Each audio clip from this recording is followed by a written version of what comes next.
It's Ginger from Exclusive ARC. It's 5:30 in the morning. I've got a cup of coffee. We need to talk. We need to talk about a situation that has been unfolding on Amazon over the last few days, and it's a little concerning. If you are in any way involved in the book business, you're probably aware of it.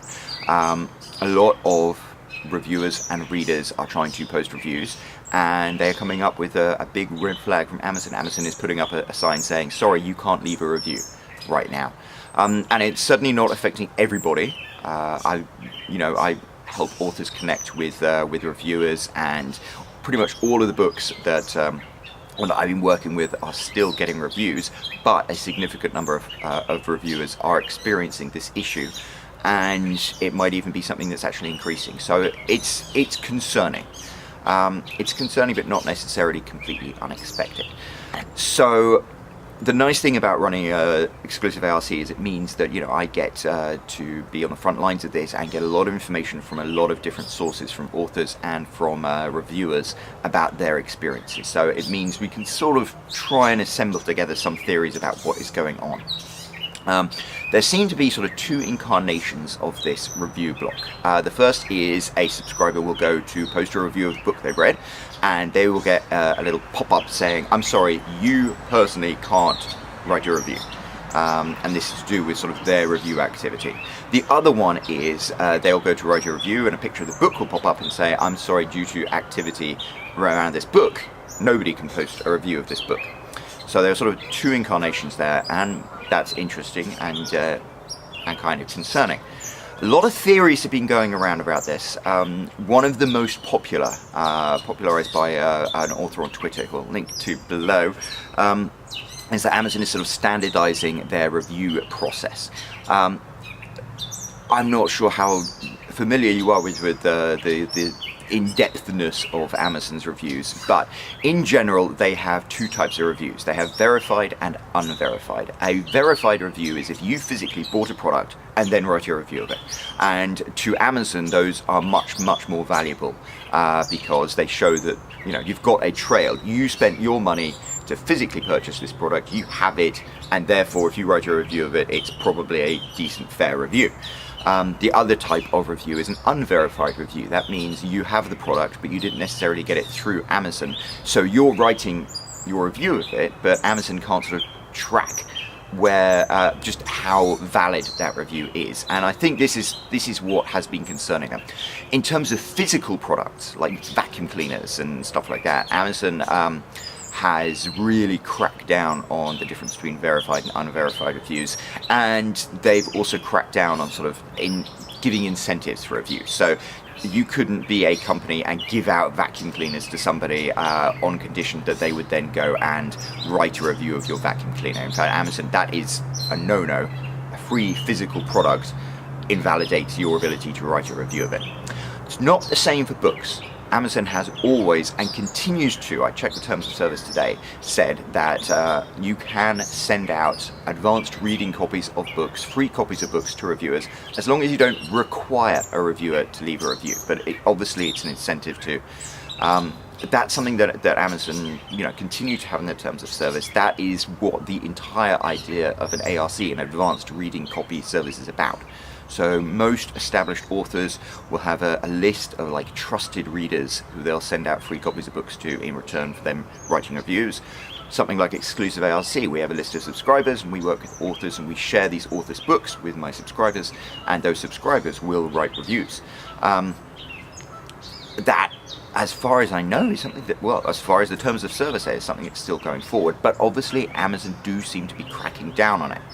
Now, one theory, I've gone back to that Twitter user, is that Amazon is now going to insist that you, as a reviewer, you are only allowed to write 5 unverified reviews a week.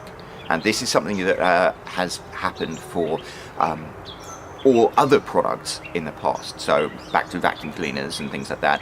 You can't write more than 5 unverified reviews for physical products in a week. And I can understand that, because Amazon doesn't want people writing spammy reviews, and it just basically limits the amount of reviews that you can write on products that they don't know you physically own. However, books and movies and music have always been an exception to this. And I went this morning to Amazon to check the terms of service, and it says customers could submit 5 non-Amazon verified review purchases per week. This policy does not apply to reviews on digital and physical books, music and video. And that is from today. So while it is a very good theory and I understand it, I don't think that is a hard and fast rule, because if it was, Amazon would have put it in their terms of service. So I don't think there is like a hard and fast rule that reviewers are only going to be allowed to write 5 unverified reviews a week. But something is definitely going on. So here's what I think is happening. You've got to think about Amazon's the concept of Amazon's mission, and Amazon's mission is to make the buying experience as pleasant as possible. And all of the different things they've added to this, like the ability to post reviews, are there to try and enhance the buying experience.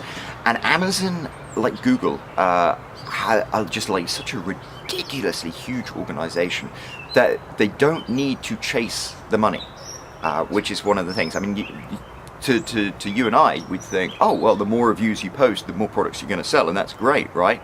But for Amazon, for Jeff Bezos, who runs Amazon, who's the richest guy in the world, it's like, I've got so much money, I don't even know what to do with it. So let's continue focusing on making the buying experience as good as we can, rather than like just chasing money all the time. And to be honest, I don't think that's necessarily a bad business model to have. I think that's why Amazon is the world's biggest retailer, because there are other digital retailers, but Amazon have always been about it's stuck true to that thing of like the buying experience rather than just trying to make sales. In terms of reviews, this is why they've cracked down on reviews for physical products and stuff like this. And I think, to be honest, it had only been a matter of time before they turned their attention to reviews for books, because when it comes to book reviews, you know, it's still a free-for-all. Book reviews are something where you can still write a review for getting a free book. There are companies like mine, Exclusive ARC, there are other ARC companies that will help connect authors with reviewers, so tons of reviews get posted that way. The bigger authors will have huge ARC lists themselves and get tons of reviews that way. And I think basically what's happened is a new book will hit. The day it launches, authors will get tens, hundreds, sometimes even more reviews posted all at once. And if you go to any established author, like we had this whole scandal with Felina Hopkins. You go to any of her books, the Cocky books, and type in ARC in the review thing, and you will just see line after line after line of reviews that have ARC in the thing.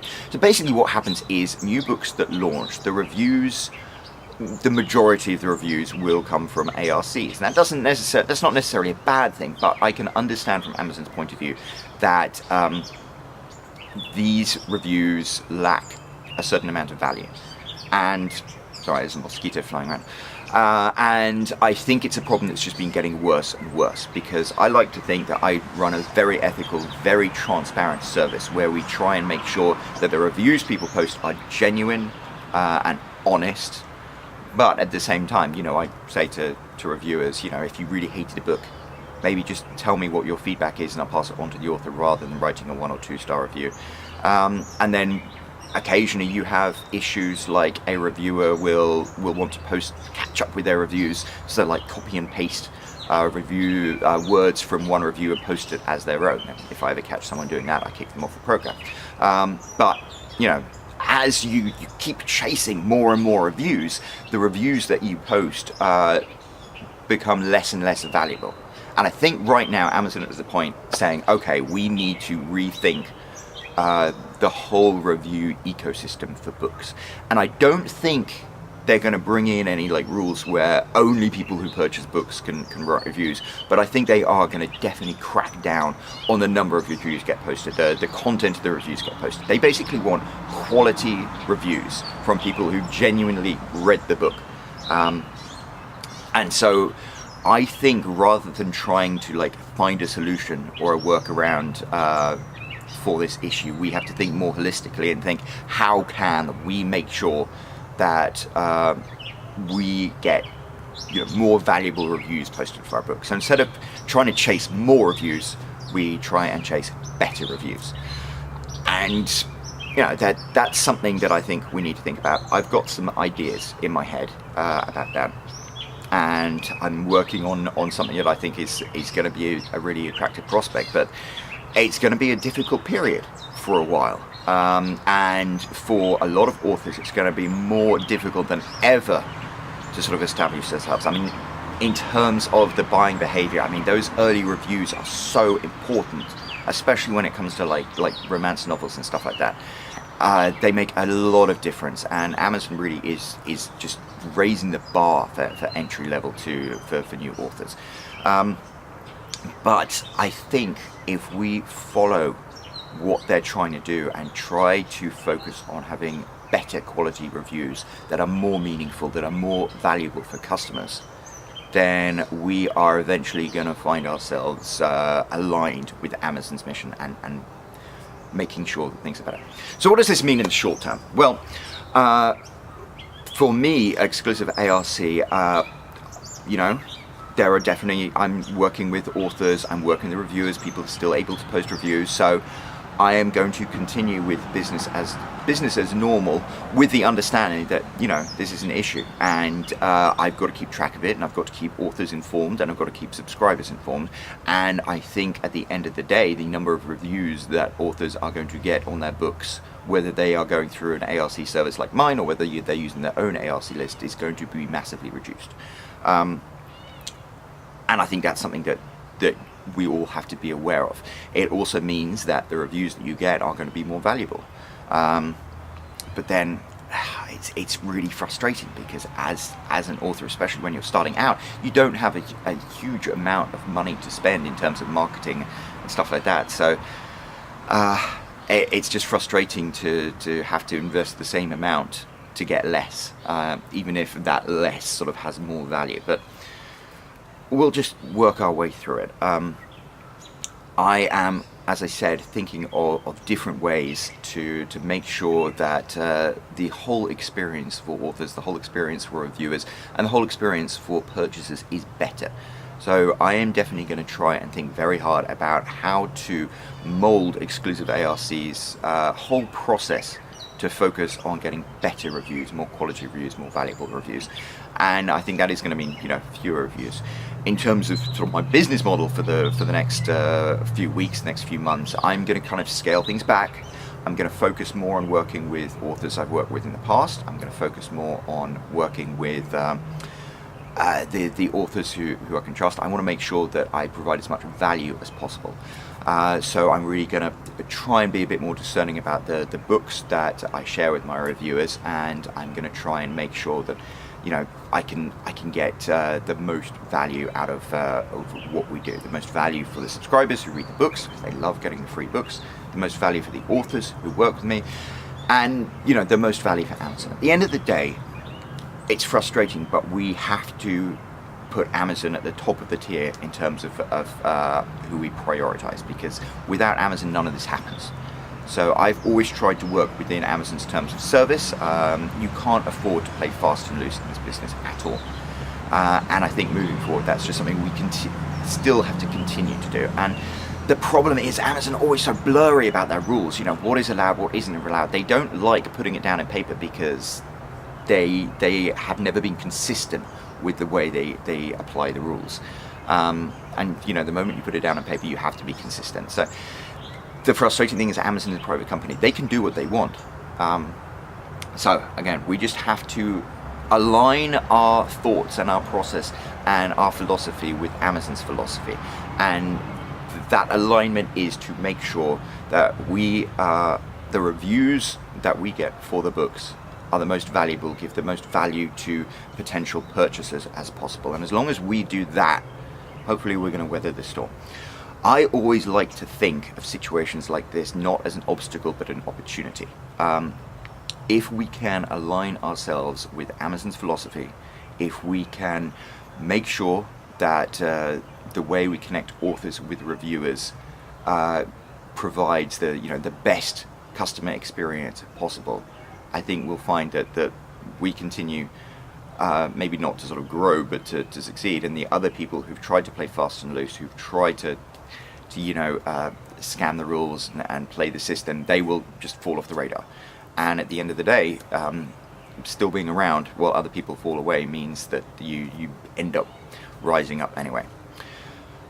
It's a long, rambling 15-minute video, and I haven't really given many answers, but all I can say is this, that focusing on the customer experience is the way that we are going to get through this, and it is a way that we as authors and people who work with authors are going to succeed and grow and be successful.